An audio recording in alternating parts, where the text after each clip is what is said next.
Okay, so high school is quite literally the worst place you can be for your mental health. I don't care about what your favorite influencer said about how high school was their favorite years of their lives and how they could wish they could go back. They're probably just reminiscing the 0.00001% of high school that was actually enjoyable. About 1 in every 5 teenagers experiences some form of depression before they reach adulthood. And only 30% of depressed teens are being treated for it. Like, do you know how sad that is? Like, if you're in a room with 5 teens, that means that, like, statistically, someone in that room is depressed. Or, like, has been depressed, but, like, has never said anything about it.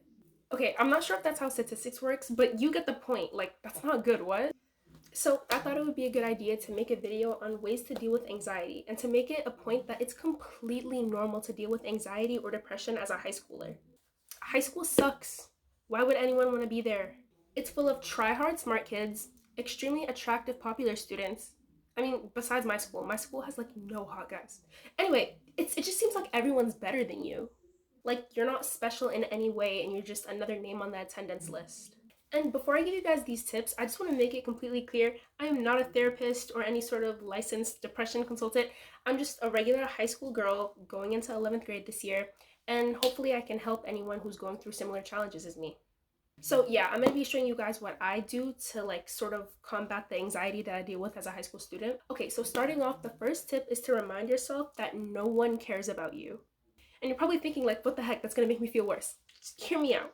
When you're like overthinking, thinking like, oh my god, should I wear my hair this way? Should I like wear these shoes today? Like, what are people going to think? Just remember that everyone is literally living their own lives, thinking about their own problems and their own situation. And for the 0.00001% of people that actually do judge you, screw them, bro. They are walking L's with no friends, no father figure, and just like no happiness. So literally don't worry about them. And you know, like I always have to like remind myself this when I'm like thinking like, oh my god, should I do this? Like what will other people think? Because it's like, who cares? Like I'm just gonna do me. Like people are gonna hate no matter what. Like you can literally solve cancer and you'll have haters. Like so literally just do you and like everything will fall into place. And the people that you actually do want in your circle of friends are the people who like, do care. So like, just remember that. The only people that you should be caring about like what they think are the people who love you and accept you for who you are. To be honest, once I made that realization, my life got so much better.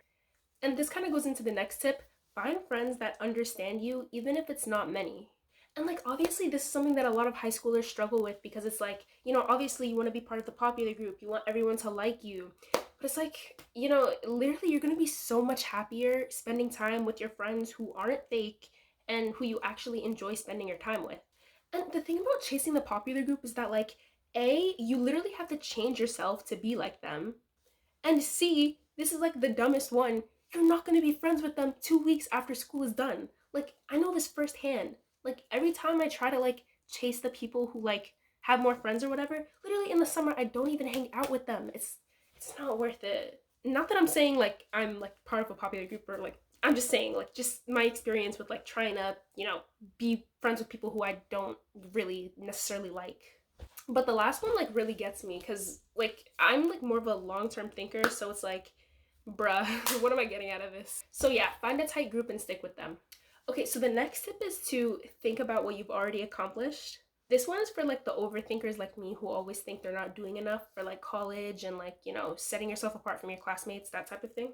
Like it's easy to see how smart other people are, how good their grades are, the clubs they've started, the nonprofits they've started, like all these other things that are going to get them into good colleges, but it's like you've done stuff too. Even if that's something as little as improving your grades from last year or volunteering at a summer camp. These are things that colleges love and that will put you ahead of your class and make you stand out. Plus the fact that like this day and age, you don't even have to be a genius to get into a good college anymore. I feel like as long as you get decent grades, get a decent SAT score, maybe play a sport, get your volunteer hours in, keep good relationships with your teachers, that sort of thing, literally easy things, then you'll be fine. But yeah, keep reminding yourself like what you've already accomplished and how far you've come from before. So yeah, those are the 3 things that I'm going to mention in this video. If you guys like this video, please like let me know in the comments because like I could easily make a part 2 because there are literally so many things, so many other things that I didn't mention in this video that I do that also help with this.